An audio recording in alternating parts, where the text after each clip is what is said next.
শূর্পণখার স্বামীকে নিজ হাতে খুন করেছিলেন রাবণ। আমরা যে রাবণকে ইদানিং হিরো বানাচ্ছি, সেই রাবণ আসলে কতটা ভালো। একজন রেপিস্টকে আপনার হিরো বানাচ্ছি দিন দিনে। অল্প কাহিনী তো অনেক শুনি, সত্যি কতটা জানি বা ভেতরের কাহিনী কতটা জানি, সেই কাহিনীটাই আমি আজকে আপনাদের সবাইকে বলবো। আশা করি সবার সাথে থাকবেন শেষ অবধি। তার আগে অবশ্যই যারা নতুন আছেন, যোগ হয়েছেন, তারা অবশ্যই চ্যানেলটাকে সাবস্ক্রাইব করে দিবেন, আর একটা লাইক, একটা কমেন্ট, একটা শেয়ার করে দিবেন, যাতে করে নতুন নতুন ভিডিও আরও মানুষের কাছে পৌঁছাতে পারে এবং নতুন কিছু মানুষ জানতে পারে। তাহলে চলুন আমরা জেনে নিই আজকের কাহিনীটা কি। রাবণের বোন শূর্পণখা আসলে রাবণের প্রতি প্রতিশোধ নিতে, স্বয়ং নিজের ভাইয়ের প্রতি প্রতিশোধ নেওয়ার জন্যই ভগবান শ্রীরামের সান্নিধ্যে গিয়েছিলেন। কি শুনে অবাক হচ্ছিলেন? হ্যাঁ, এটাই মূলত সত্যি কথা।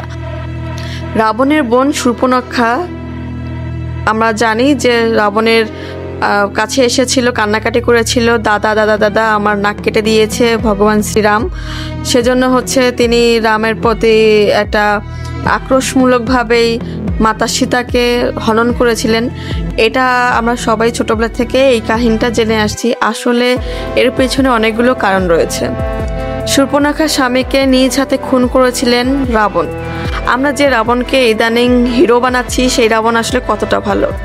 একজন রেপিস্টকে আপনার হিরো বানাচ্ছি দিন দিনে। আমরা থেকেই বলি রাবণ ছিল ভগবান রামের সব থেকে বড় সান্নিধ্যের ভক্ত, সব থেকে বড় ভক্ত। তার মতো বড় ভক্ত হতে নেই। আসলে তার পিছনে কাহিনী কি ছিল?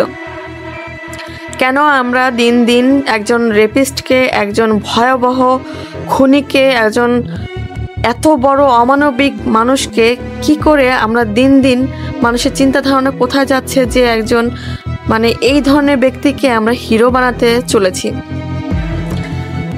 আজকের ঘটনাগুলো শুনলে হয়তো আপনাদের মাথা থেকে রাবণের প্রতি চিন্তা ভাবনা যা ছিল সবটাই চলে যাবে। শূর্পণখা রাবণের নিজের বোন হওয়া সত্ত্বেও রাবণ নিজের বোনের জামাইকে, নিজের বোনের হাজবেন্ডকে খুন করেছিল। সেই কষ্ট দুঃখ বুকের ভেতর লালন পালন করে রেখেছিলেন শূর্পণখা এবং অপেক্ষা ছিলেন কোনো একদিন ভগবান রাম এসে রাবণের হত্যা করবেন, এবং সেই সুযোগটা তিনি হাতছাড়া করেননি। হয়তো ভগবান রাম সেটা জানতেন। ওই যে লীলা বলে একটা কথা ছিল, তিনি তো ভগবান রাম, তার তো কোনো কিছু অগোচরে ছিল না। তিনি হয়তো জানতেন। আমরা জানি যে ভগবান রাম একটা সোনার হরিণের পেছনে দৌড়াচ্ছিল, কারণ কি মাতা সীতা সেটা আবদার করেছিল। কিন্তু আসলে মাতা সীতা আবদার করলে কি ভগবান রাম সেটা জানতেন না যে সেটা মায়া? অবশ্যই জানতেন। তিনি আসলে আবদার রাখতেই সেই মায়ার পেছনে ছুটছিলেন যে মায়াটাকে কোনোভাবে বন্দি করা যায় কিনা। যখন বুঝতে পেরেছিলেন যে হ্যাঁ, এটা আসলেই মায়া, তিনি কোনো মায়াজালে তাকে আটকানোর চেষ্টা করা হচ্ছে, তখন তিনি সেই হরিণটাকে তীরবিদ্ধ করেন। তিনি হত্যা করার জন্য তীরবিদ্ধ করেনি, সেই মায়াটাকে শেষ করার জন্য তীরবিদ্ধ করেছিলেন। কিন্তু আমরা আরও জানি যে মাতা সীতাকে রাবণ হরণ করে নিয়েছিল এবং তাকে স্পর্শ করতে পারেননি। আসলে সেই যোগ্যতা বা ক্ষমতা রাবণের ছিল না, কারণ রাবণ ছিল অভিশাপপ্রাপ্ত। কারণ ততদিনে তিনি এত মানুষের ইজ্জত হরণ করেছেন যে ততদিনে তিনি অভিশাপপ্রাপ্ত হয়ে গিয়েছিলেন যে এর পরবর্তীতে যদি কোনো মেয়ের গায়ে তিনি বা কোনো নারীর বিনা অনুমতিতে তিনি স্পর্শ করেন, তাহলে তিনি সেখানেই শেষ হয়ে যাবেন। তাই তিনি মাতা সীতার গায়ে কোনোভাবে স্পর্শ করতে পারেননি। আর সেখানে তিনি মাতা সীতা, তাই মোটেই সাহস তার হয়নি যে ভগবান শ্রীরামের সহধর্মিনীকে স্পর্শ করার শক্তি বা ক্ষমতা তার কোনোটাই হয়নি। তাছাড়া ভগবান রাম যখন তাকে হত্যা করলো, তিনি সেই অভিশাপ থেকে মুক্ত হয়েছিলেন। আর এই অভিশাপের সম্পূর্ণ নীল নকশা করেছিলেন শূর্পণখা। কারণ শূর্পণখার মনে আগুন জ্বলতো যে তার স্বামী হত্যার প্রতিশোধ তিনি কি করে নেবেন। একদিকে তিনি খুব ভয়ানক রাজা হয়ে উঠেছিলেন, অন্যদিকে তিনি নিজের দাদা, তাই নিজের হাতে কোনোভাবেই তাকে হত্যা করতে পারছিলেন না।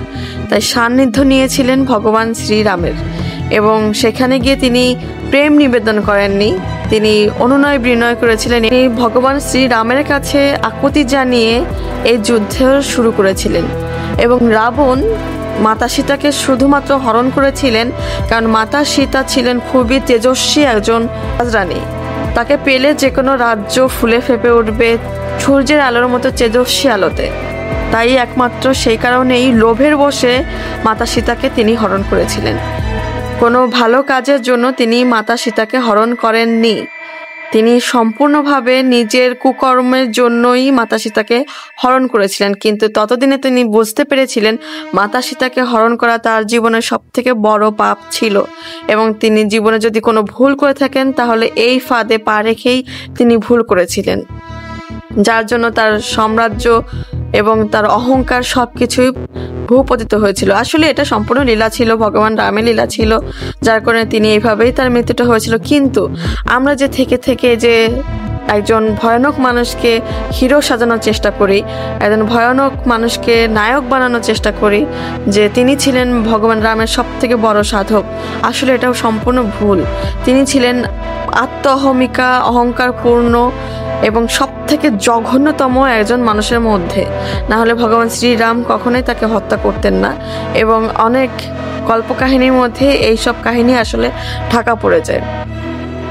এত এত এত এত মানুষের মৃত্যুর যে কারণ হয়েছিল তাকে তো একদিন শেষ হতেই হতো। তাই ভগবান শ্রীরাম কোনো এক লীলার মাধ্যমে রামলীলার মাধ্যমে আসলে রাবণকে হত্যা করেছিল এবং নতুন এক যুগের সূচনা হয়েছিল। তা না হলে ভগবান শ্রীরাম যদি রাবণকে হত্যা না করতো তাহলে এই অনাচার সৃষ্টি অনেক দূর পর্যন্ত পৌঁছাতো এবং সৃষ্টির জন্য তা হুমকি স্বরূপ হতো। কিন্তু মাথায় রাখবেন এখানে সম্পূর্ণ নীল নকশাটা কিন্তু শূর্পণখার মাধ্যমেই হয়ে উঠেছিল এবং শূর্পণখার মাধ্যমেই এই যুদ্ধ আরো বেশি প্রসার হয়েছিল। তো কেমন লাগলো ভিডিওটা অবশ্যই জানাবেন, আর আপনারা কি কেউ জানতেন কিনা অবশ্যই কমেন্ট করে জানাবেন।